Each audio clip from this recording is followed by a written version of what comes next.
Good morning students. आज की कालांश में हम पढ़ेंगे रासायनिक अभिक्रिया के बारे में।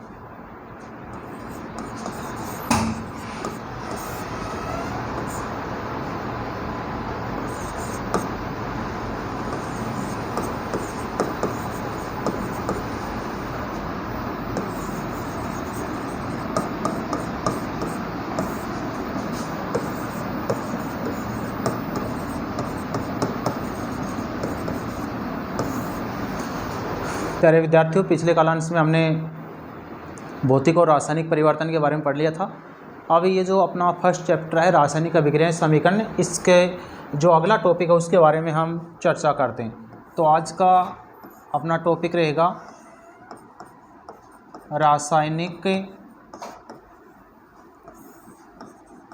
रासायनिक अभिक्रिया।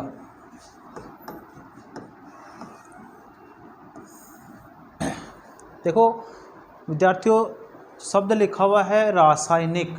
रासायनिक के बारे में, रासायनिक परिवर्तन के बारे में हमने पिछले कालांश में पढ़ा था। रासायनिक परिवर्तन क्या होता है? किसी पदार्थ में रासायनिक परिवर्तन हो गया तो वो रासायनिक परिवर्तन कहलाएगा, उसके रासायनिक गुण बदल जाते हैं।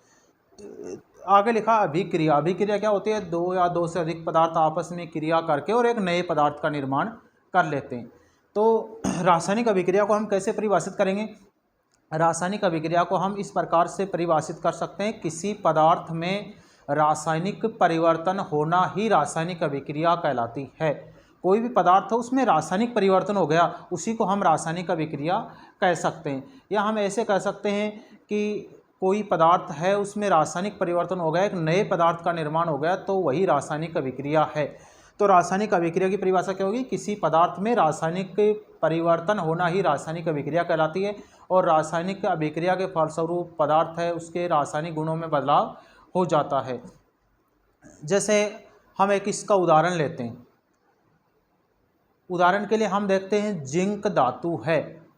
जिंक धातु की जब सल्फ्यूरिक अम्ल के साथ अभिक्रिया करवाई जाती है, सल्फ्यूरिक अम्ल का विलयन बना के उसके अंदर हम जिंक धातु डालते हैं, तो क्या होगा?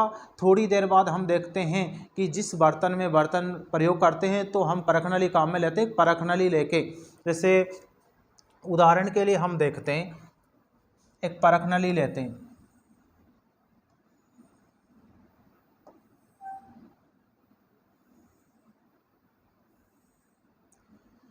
परखनली क्या होती है? कांच की बने एक नलिका होती है जिसको प्रयोगशाला में काम में लिया जाता है। ये परखनली है। इस परखनली में हमने सल्फ्यूरिक अम्ल का विलयन बना दिया। सल्फ्यूरिक अम्ल है उसको पानी में डाल के उसका विलयन बना लिया, तो यह है सल्फ्यूरिक अम्ल। और सल्फ्यूरिक अम्ल को सूत्र के द्वारा लिखते हैं H2SO4, सल्फ्यूरिक अम्ल है। इस सल्फ्यूरिक अम्ल के अंदर हम एक क्या डालते हैं? एक जिंक धातु का टुकड़ा डालते हैं। ये टुकड़ा डाल दिया। ये किसका टुकड़ा है? जिंक धातु का टुकड़ा है। जब इस परखनली के अंदर हम सल्फ्यूरिक अम्ल का विलयन डाल के इसके अंदर जिंक धातु का टुकड़ा डालते हैं, तो थोड़ी देर बाद हम देखते हैं कि इस परखनली के मुंह से गैस निकलती है। परखनली के मुंह से गैस निकलती है, और वो गैस कौन सी है? वो गैस है H2 हाइड्रोजन गैस है। ये एक रासायनिक अभिक्रिया होगी। कैसे हुई रासायनिक अभिक्रिया? इसके लिए हम इसको ऐसे देख सकते हैं। क्या कहा हमने? कौन सी धातु है? जिंक धातु। तो जिंक, इस अभिक्रिया को हम ऐसे कह सकते हैं कि जब जिंक धातु की सल्फ्यूरिक अम्ल के साथ अभिक्रिया करवाई जाती है तो जिंक सल्फेट का निर्माण होता है और हाइड्रोजन गैस मुक्त होती है। एक रासायनिक अभिक्रिया है। इसको हम कैसे लिखेंगे? जिंक प्लस से क्या लिखा है? सल्फ्यूरिक अम्ल।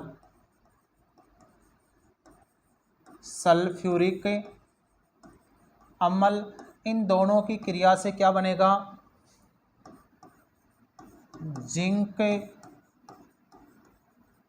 Zinc sulphate plus hydrogen gas बनेगी। अब देखिए, ये हमने शब्दों के रूप में लिख दिया कि जिंक धातु है, इसकी सल्फ्यूरिक अम्ल के साथ क्रिया करवाई जाती है तो जिंक सल्फेट बनता है और हाइड्रोजन गैस मुक्त होती है। इसको हम सूत्र के रूप में लिखेंगे तो जिंक का सूत्र होता है Zn प्लस सल्फ्यूरिक अम्ल का सूत्र होता है H2SO4। इन दोनों की क्रिया से क्या बनेगा, जिंक सल्फेट ZnSO4 प्लस से क्या बच गया, यहाँ से हाइड्रोजन गैस हट गया तो ये लिख दिया H2। ऊपर की तरफ तीर का निशान लगा दिया, इसका अर्थ हाइड्रोजन गैस इस परख नली के अंदर से बाहर निकल रही है। यहाँ से गैस निकलती हुई दिखाई देगी, कौन सी गैस है, हाइड्रोजन गैस है, ये गैस निकलती हुई दिखाई देगी। तो एक रासायनिक अभिक्रिया हो गई, किसी पदार्थ में रासायनिक परिवर्तन हो गया, सल्फ्यूरिक अम्ल की जिंक धातु के साथ क्रिया हुई तो जिंक सल्फेट बन गया और हाइड्रोजन गैस बन गई, एक रासायनिक अभिक्रिया है। इन दोनों पदार्थों में परिवर्तन हो गया, एक नए पदार्थ का निर्माण हो गया, तो इसको हम रासायनिक अभिक्रिया कहेंगे। अब देखिए रासायनिक अभिक्रिया में बाईं तरफ जो अपने बायां हाथ है उसकी तरफ पदार्थ है, दाएं हाथ की तरफ पदार्थ है, तो इसको बायां पक्ष कह सकते हैं, इसको दायां पक्ष कह सकते हैं। दोनों के बीच में तीर का निशान लगाया गया है। तो रासायनिक अभिक्रिया में जो बाईं तरफ तीर का निशान है उसके बाईं तरफ जो पदार्थ है उनको हमें क्रियाकारक या अभिकारक कहते हैं, क्रियाकारक या अभिकारक कहते हैं। और रासायनिक अभिक्रिया है उसमें दाईं तरफ जो पदार्थ है इनको हम क्या कहते हैं, इनको हम कहेंगे क्रियाफल या इनको उत्पाद कहते हैं।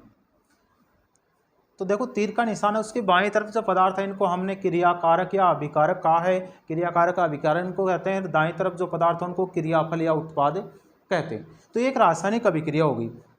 अब देखिए इसमें हमने लिखा क्रियाकारक या अभिकारक, तो आपसे ये पूछ लिया जाए कि क्रियाकारक या अभिकारक किसे कहते हैं, तो हम इसकी परिभाषा कैसे लिखेंगे, तो हम ऐसे कह सकते हैं रासायनिक अभिक्रिया में भाग लेने वाले, रासायनिक अभिक्रिया में भाग लेने वाले पदार्थों को क्रियाकारक या अभिकारक करें। भाग कौन से ले रहे हैं, देखो ये दोनों पदार्थ जिंक और सल्फ्यूरिक अम्ल दोनों मिलकर जिंक सल्फेट और हाइड्रोजन गैस बना रहे हैं। ऐसे याद रख सकते हैं, तीर का निशान है उसके बाईं तरफ जो पदार्थ है वो क्रियाकारक या अभिकारक कहलाएंगे, और तीर का निशान है उसके दाईं तरफ जो पदार्थ है वो क्रियाफल या उत्पाद कहलाते हैं।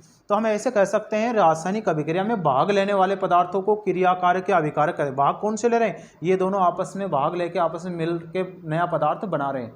तो रासायनिक अभिक्रिया में भाग लेने वाले पदार्थों को क्रियाकारक या अभिकारक कहते हैं, और रासायनिक अभिक्रिया में बनने वाले पदार्थों को क्रियाफल या उत्पाद करें। बन कौन से रहे, ये बन रहे इधर वाले दाईं तरफ जो पदार्थ है जिंक सल्फेट और हाइड्रोजन, तो इनको कहें क्रियाफल या उत्पाद। तो क्रियाकारक या अभिकारक किसे कहते हैं, रासायनिक अभिक्रिया में भाग लेने वाले पदार्थों को क्रियाकारक या अभिकारक कहते हैं। इस अभिक्रिया में जिंक और सल्फ्यूरिक अम्ल ये क्रियाकारक है। फिर क्रियाफल या उत्पाद किसे कहेंगे, रासायनिक अभिक्रिया में बनने वाले पदार्थों को क्रियाफल या उत्पाद कहते हैं। बन कौन से रहे, जिंक सल्फेट और हाइड्रोजन, तो इनको क्या कहते हैं, क्रियाफल या उत्पाद कहते हैं। तो इस प्रकार से रासायनिक अभिक्रिया क्या होती है, किसे कहते हैं रासायनिक अभिक्रिया, इसके उदाहरण ये बातें हमने पढ़ी है।